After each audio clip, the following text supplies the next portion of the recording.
Pemain bulu tangkis Cina Zhang Zijie meninggal dunia saat berlaga di Badminton Asia Junior Championships 2024 di Yogyakarta. Sebelum meninggal, Zijie sempat pingsan di lapangan dan dilarikan ke rumah sakit. Kabar duka tersebut disampaikan oleh Persatuan Bulu Tangkis Seluruh Indonesia atau PBSI pada Senin 1 Juli 2024 dini hari waktu Indonesia Barat. PBSI mengatakan Zijie mendadak pingsan saat babak penyisihan melawan Jepang pada Minggu 30 Juni 2024 malam. Tim medis kemudian segera melakukan pertolongan sebelum akhirnya merujuk Zijie ke rumah sakit. Namun pebulu tangkis putra Cina tersebut tidak tertolong dan dinyatakan meninggal pada pukul 23.20 waktu Indonesia Barat. Atas kejadian ini, PBSI Badminton Asia dan pihak panitia penyelenggara menyampaikan bela sungkawa. PBSI menyebut dunia bulu tangkis telah kehilangan salah satu pemain berbakat. Sebagai informasi, Zijie merupakan anggota dari skuad beregu Cina pada ajang Badminton Asia Junior Championships 2024. Pertandingan digelar di Gor Among Rogo, Yogyakarta pada 28 Juni hingga 2 Juli. Sejauh ini, skuad beregu Cina telah melangkah ke perempat final dan dijadwalkan menghadapi Taiwan pada Senin 1 Juli 2024. Presiden terpilih sekaligus Menteri Pertahanan Prabowo Subianto menjalani operasi di RSPPN Sudirman, Jakarta. Operasi dilakukan pada kaki kiri yang mengalami cedera saat masih bertugas sebagai prajurit TNI. Lewat unggahan di Instagram pada Minggu 30 Juni 2024, Prabowo mengatakan operasi berjalan lancar seminggu yang lalu. Ia mengucapkan terima kasih kepada tim dokter yang sudah berhasil mengoperasi kaki kirinya. Prabowo sadar tindakan medis yang dijalaninya penuh dengan resiko dan pertaruhan nyawa. Namun ia menekankan bahwa hal tersebut dilakukan demi bangsa dan negara. Prabowo juga menyampaikan terima kasih kepada Presiden Jokowi yang sudah menjenguk. Ia optimis kondisi yang sehat akan semakin membuat dirinya siap mengabdi untuk rakyat Indonesia. Adapun Prabowo didampingi sang anak yang saat dijenguk oleh Presiden Jokowi. Terlihat pula sang ajudan Mayor Teddy yang senantiasa menemani Menteri Pertahanan tersebut.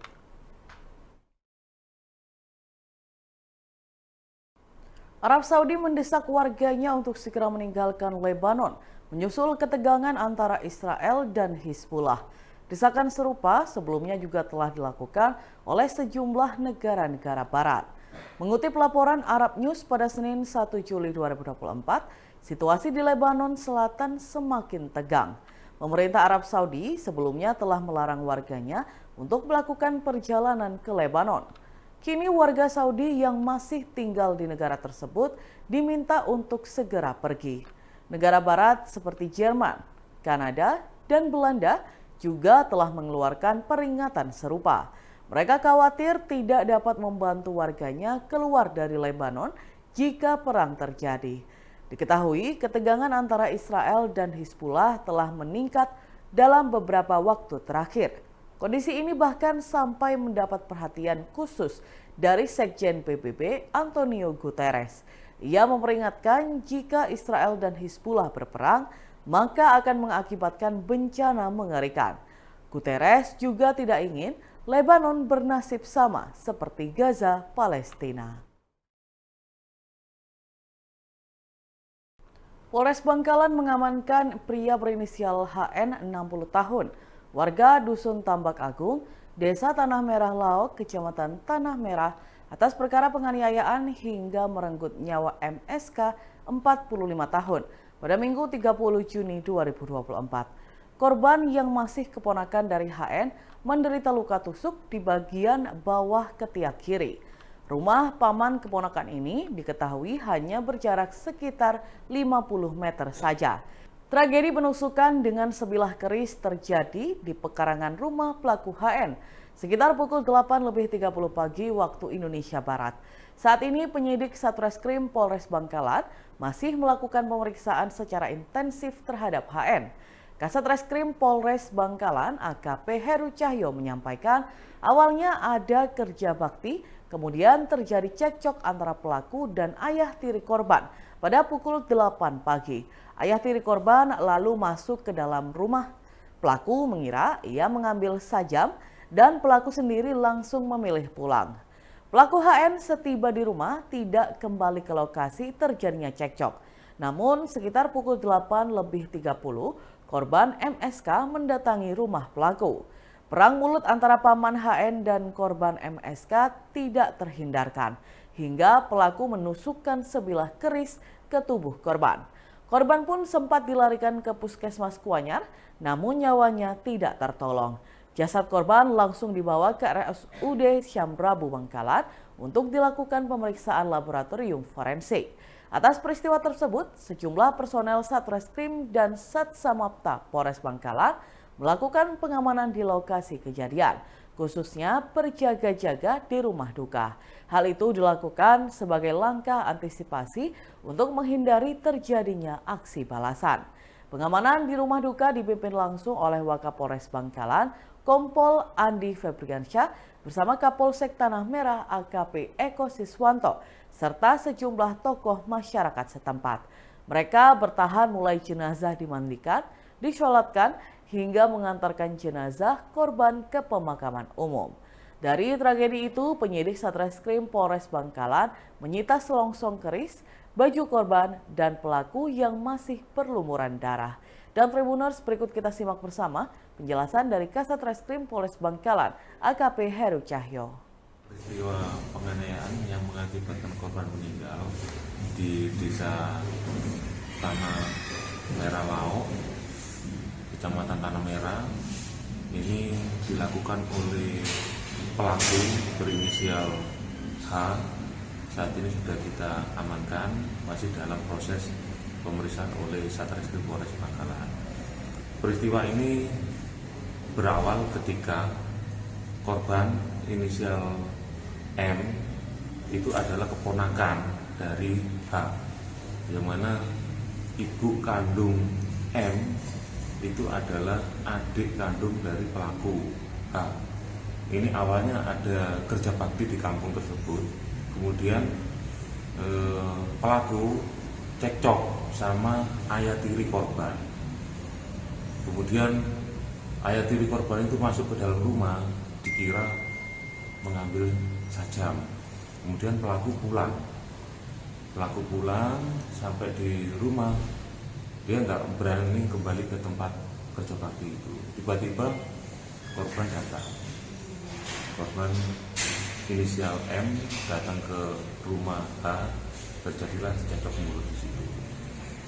Kemudian dilakukanlah penusukan oleh pelaku H. Korban meninggal di lokasi? Pada waktu itu korban dilarikan ke Puskesmas Kuanyar. Setelah di Puskesmas korban meninggal, akhirnya dibawa ke RSUD Bangkalan untuk dilakukan pemeriksaan laboratorium forensik. Informasinya polisi masih menjaga lokasi TKP dan rumah. Saat ini dari Satreskrim maupun Polres Bangkalan melakukan antisipasi di desa Tanah Merah Lauk agar tidak terjadi aksi balas. Sebuah video aksi pengeroyokan yang dilakukan gerombolan anak muda terhadap sepasang suami istri yang sedang berboncengan sepeda motor viral di media sosial. Pasangan suami istri yang menjadi korban diketahui berasal dari Kelurahan Campurejo, Kecamatan Mojoroto, Kota Kediri, Jawa Timur. Akibat pengeroyokan tersebut, sang suami mengalami luka-luka. Kasus ini pun telah dilaporkan ke Polres Kediri Kota. Kasat Reskrim Polres Kediri Kota, Ibtu M. Fatur Rozikin, membenarkan kejadian pengeroyokan tersebut dan kini sedang dalam penyelidikan.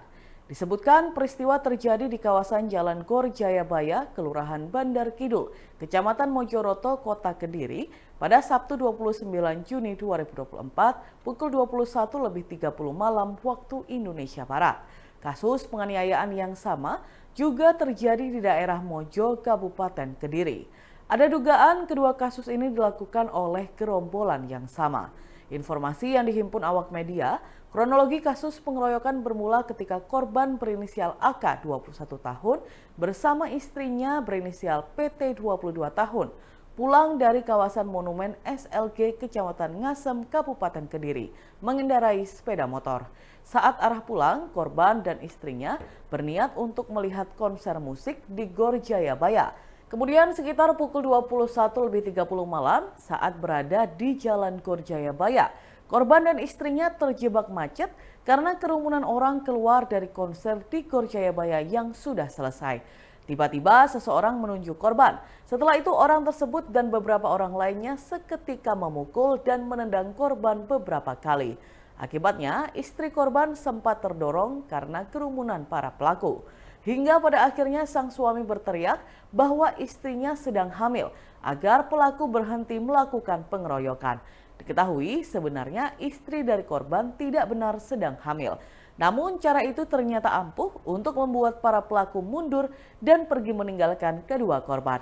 Atas kejadian tersebut, korban mengalami memar di pipi kanan dan bagian punggung. Dalam Tribunnews berikut kita simak bersama penjelasan dari Kasat Reskrim Polres Kediri Kota, Ibtu Fatur Rozikin. Nanti itu jadi kemarin sudah melaporkan secara resmi ke kita akan melakukan penyidikan lebih lanjut ya. Sementara itu dari korban sendiri sudah melapor ke pihak kepolisian?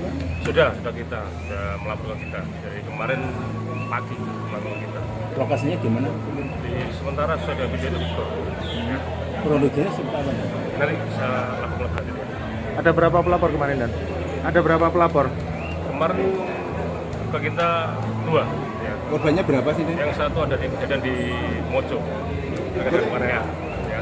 Korbannya berapa kemarin yang di Gor? Yang di Gor 1. Pria wanita ya? Ya. Pak Sutri ya? Yang laki-laki ya. Yang laki-laki. Warga mana anda? Sementara nanti kita sampaikan lebih lanjut ya. Kalau untuk mungkin sudah ada yang diperiksa kan terkait laporan sementara korban saja. Nanti akan kita laksanakan pemeriksaan lebih lanjut dengan saksi yang ada di TKP. Oke? Namanya siapa dan? Untuk korban artinya sudah apa? Posisinya seperti apa? Kondisinya korban? Ya kondisinya ada penganiayaan, ada bekas penganiayaan, cuman masih mengalami luka. Mengalami luka. Ya. memang dalam kondisi hamil benar ya? Gimana? Dalam kondisi hamil? Memang dalam kondisi korban? Oh enggak ada. Korbannya laki-laki Pak. Oh lagi. Yang perempuan yang dibonceng dan yang? Iya yang perempuan, yang sementara kan yang kita itu yang laki-laki ya. Download Tribun X sekarang, menghadirkan lokal menjadi Indonesia.